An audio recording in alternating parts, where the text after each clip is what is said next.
प्रथम तीन नगर हड़प्पा, मोहनजोदड़ो और चंद्रदड़ो की जो खुदाई हुई थी या उत्खनन हुआ था वह स्वतंत्रता के पूर्व हुआ था। स्वतंत्रता के पश्चात भारत में जो उत्खनन हुआ उसमें सबसे पहले हम पढ़ते हैं लोथल के बारे में। लोथल का उत्खनन वर्ष 1955 में हुआ था। इसके खोजकर्ता का नाम रंगनाथन राव था और यह गुजरात में स्थित है। इसके नदी तट का नाम है भोगवा नदी के किनारे यह बसा हुआ है। इसकी कुछ विशेषताएं, यह एक बंदरगाह था तो यहाँ एक व्यापारिक केंद्र भी था। व्यापारिक केंद्र हम इसलिए बोल सकते हैं क्योंकि सिंधु घाटी सभ्यता के अन्य सभ्यताओं के साथ भी व्यापारिक संबंध स्थापित थे, जैसे कि सुमेर, मेसोपोटामिया, यूनानी, इन सब के साथ इनके व्यापारिक संबंध थे। और ऐसा हम क्यों कह सकते हैं, क्योंकि यहाँ पर हमें फारस की मुहरें प्राप्त हुई हैं जो सिंधु घाटी सभ्यता की नहीं है।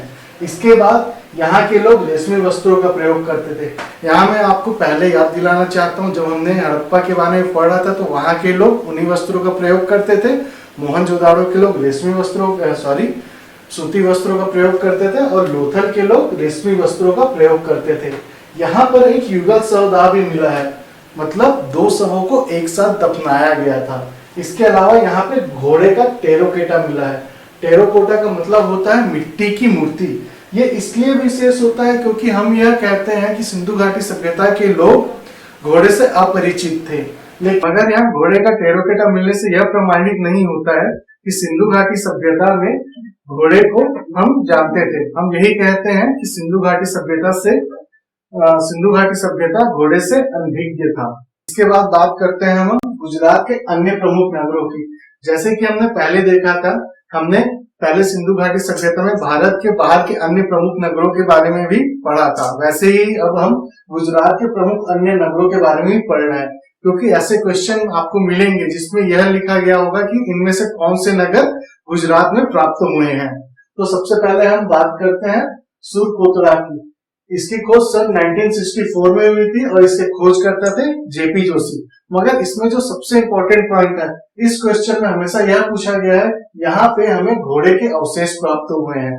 ये सबसे ज्यादा इंपॉर्टेंट क्वेश्चन है। ये क्वेश्चन कई बार आया हुआ है कि घोड़े के अवशेष हमें सिंधु घाटी सभ्यता में कहाँ प्राप्त हुए हैं। जहाँ लोथल में हमें घोड़े का टेरोकेटा प्राप्त हुआ है, वहीं सुरकोतरा में हमें घोड़े के अवशेष प्राप्त हुए हैं। लेकिन केवल यही स्थान है जहाँ पे घोड़े के अवशेष प्राप्त हुए हैं। सिंधु घाटी सभ्यता के लोग घोड़े से अनभिज्ञ ही थे। इसके बाद बात करते हैं हम रंगपुर की, जिसकी खोज एमएस वत्स ने की थी। यहाँ पे हमें चावल के प्रमाण मिले हैं।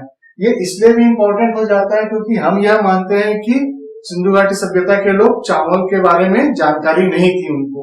उनको केवल गेहूं, जौ, अरहर, सरसों इसके बारे में जानकारी थी, लेकिन चावल से वो अनभिज्ञ थे। इसलिए ये क्वेश्चन भी इंपॉर्टेंट हो जाता है कि चावल के प्रमाण हमें किस नगर से प्राप्त हुए, तो उसका आंसर है रंगपुर और वो गुजरात में स्थित है। इसके बाद बात करते हैं हम धौलावीरा की। इसकी खोज सबसे बाद में हुई है। इसका हम यह कहते हैं कि यह नवीनतम उत्खनित नगर है। सन 1990 में इसकी खोज रविंद्रसन बिष्ट ने की थी। भारत में सिंधु घाटी सभ्यता का यह दूसरा सबसे बड़ा नगर है। पहला जो भारत में सबसे बड़ा नगर है वो राखीगढ़ी है। और अगर हम बात करते हैं पूरे सिंधु घाटी सभ्यता की, तो पूरे सिंधु घाटी सभ्यता का सबसे बड़ा नगर है मोहनजोदड़ो और भारत में सबसे बड़ा नगर है राखीगढ़ी। उसके बाद धौलावीरा। उसके बाद चौथे नगर की हम बात करते हैं भगतराव की। यह भी गुजरात में ही स्थित है। उसके बाद बात करते हैं हम अगले नगर की, कालीबंगा की। कालीबंगा की खोज सन 1953 से 1961 के बीच में हुई थी। इसके खोजकर्ता का नाम था एन घोष, बालकृष्ण थापर और ब्रिजवासी लाल। आपको ऑप्शन में इन तीनों में से कोई एक नाम जरूर मिलेगा अगर यह क्वेश्चन आता है तो। इसके स्थान की बात कर लेते हैं तो कालीबंगा राजस्थान के हनुमानगढ़ जिले में स्थित है। इसके नदी तट जो है वह कालीबंगा घग्गर नदी के तट पर स्थित है। अब इसकी कुछ विशेषताओं की बात कर लेते हैं। कालीबंगा शब्द का शाब्दिक अर्थ होता है काले रंग की चूड़ियां। सेकंड पॉइंट हमने आते हैं, यहाँ पे खेतों की जुताई के प्रमाण मिले हैं। यहाँ पे ऐसे प्रमाण भी मिले हैं कि यहाँ के लोग दो फसलों की एक साथ खेती किया करते थे, इसलिए यह और भी ज्यादा इंपॉर्टेंट हो जाता है। कालीबंगा में हमें अग्निकुंड की श्रृंखला प्राप्त हुई है जो किसी अन्य नगरों में नहीं मिली है। केवल लोथल में थोड़े मात्रा में हमें अग्निकुंड की श्रृंखला मिली है, मगर कालीबंगा की अगर हम बात करते हैं तो यहाँ पे अग्निकुंड की एक बहुत बड़ी श्रृंखला हमें प्राप्त हुई है।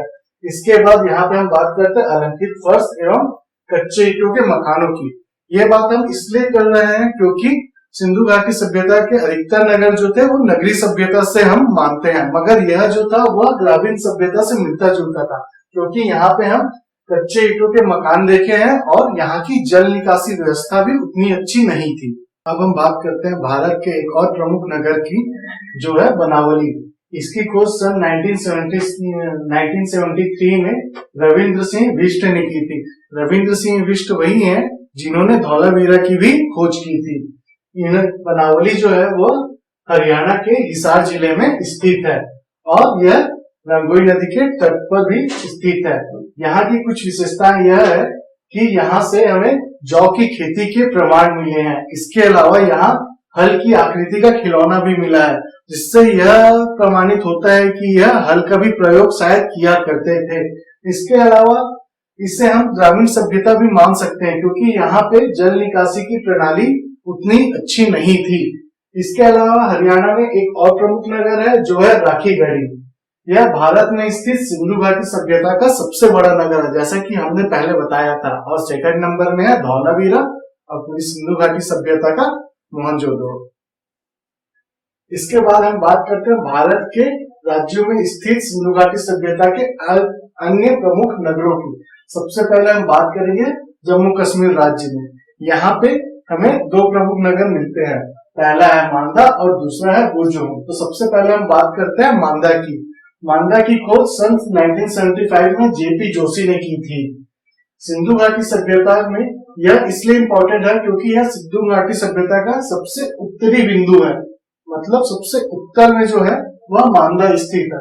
इसके बाद हम बात करते हैं बुर्जोम की। यहाँ की विशेषता यह है कि यहाँ के मालिक के साथ कुत्तों को भी दफनाया जाता था और साथ ही साथ सोना चांदी और अनाज इत्यादि भी दफनाया जाता था, जिससे यह प्रमाणित होता है कि सिंधु घाटी सभ्यता के लोग पुनर्जन्म में भी विश्वास करते रहे होंगे। इसके बाद हम अगले राज्य में आते हैं पंजाब में। यहाँ भी दो प्रमुख नगर हैं, पहला है रोपड़ और दूसरा है संगरोध। रोपड़ की खोज सन 1955 में वाईडी शर्मा ने की थी और उसके बाद हम देखते हैं संगरोध।